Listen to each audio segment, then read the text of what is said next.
I'm Jackson Bates, and I'll read you Chapter 26 of Charlie and the Chocolate Factory, The Television Chocolate Room. The TV family, together with Charlie and Grandpa Joe, stepped out of the elevator into a room so dazzlingly bright and dazzlingly white they screwed up their eyes in pain and stopped walking. Mr. Wonka handed them each a pair of dark glasses and said, "Put these on, quick, and don't take them off in here whatever you do. This light could blind you." As soon as Charlie had his dark glasses on, he was able to look around him in comfort. He saw a long, narrow room. The room was painted white all over. Even the floor was white, and there wasn't a speck of dust anywhere. From the ceiling, huge lamps hung down and bathed the room in a brilliant blue-white light. The room was completely bare except the far ends.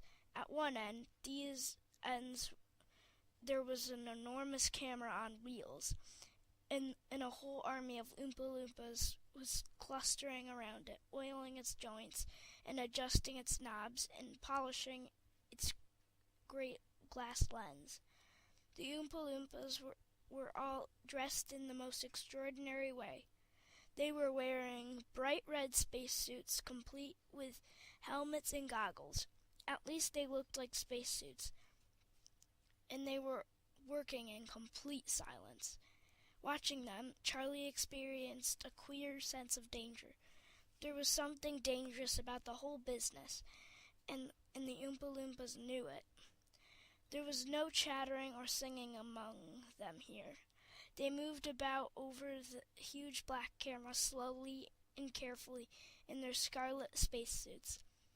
At the other end of the room, about 50 paces away from the camera, a single Oompa Loompa, also wearing a spacesuit, was sitting at a black table gazing at the screen of a very large television set.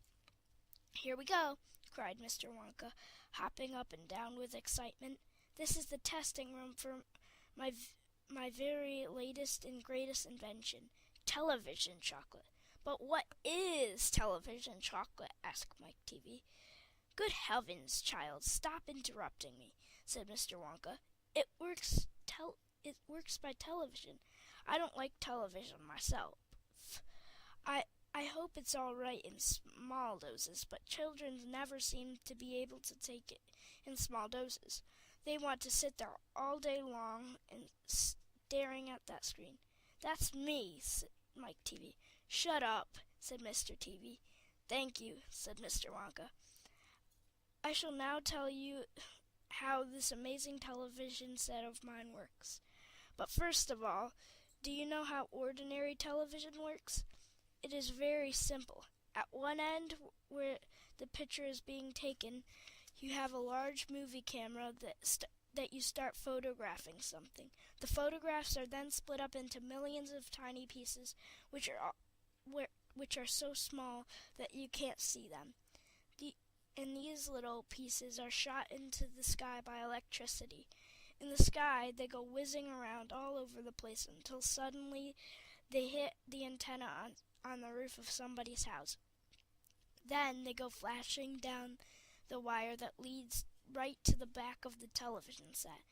And in there, they get jiggled and joggled around until every last single one of those millions of tiny pieces is fitted back into its right place, just like a jigsaw puzzle. And presto, the photograph appears on the screen."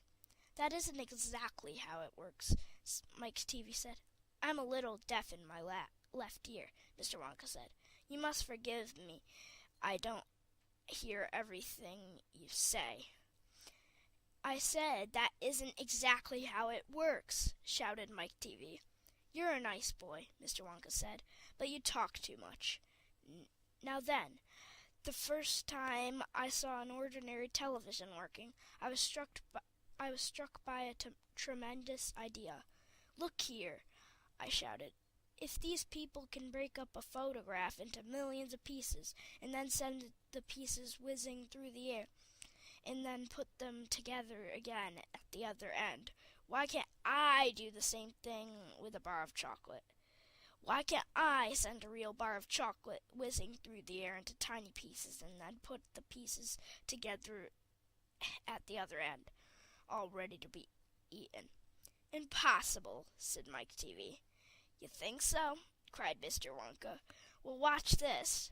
I shall now send the bar of my very best chocolate from one end of this room to the other. By television. Get ready there. Bring in the chocolate. Immediately, 6 Oompa Loompas marched forward carrying on their shoulders the most enormous bar of chocolate Charlie had ever seen. It was about the size of the mattress he slept on at home. It has to be big, Mr. Wonka explained, because when you send something by television, it always comes out much smaller than it has when it went in. Even with an ordinary television, you can photograph a big man, and he never comes out on your screen any taller than a pencil, does he? Well, here we go, then. Get ready. No, stop. Hold everything. You there, Mike TV. Stand back. You're too close to the camera.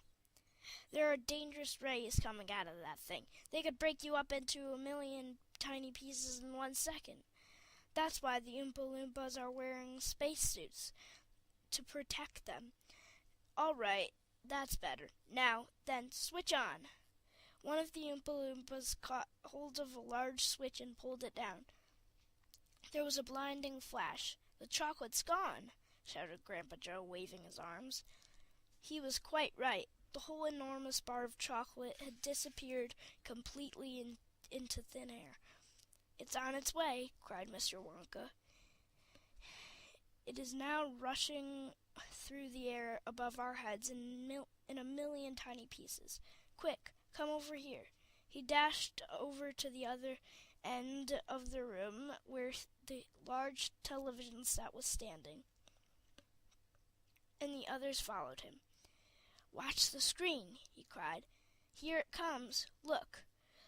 The screen flickered and lit up. Then suddenly a small bar of chocolate appeared in the middle of the screen. Take it, shouted Mr. Wonka, growing more and more excited. How can you take it? Asked Mike TV, laughing.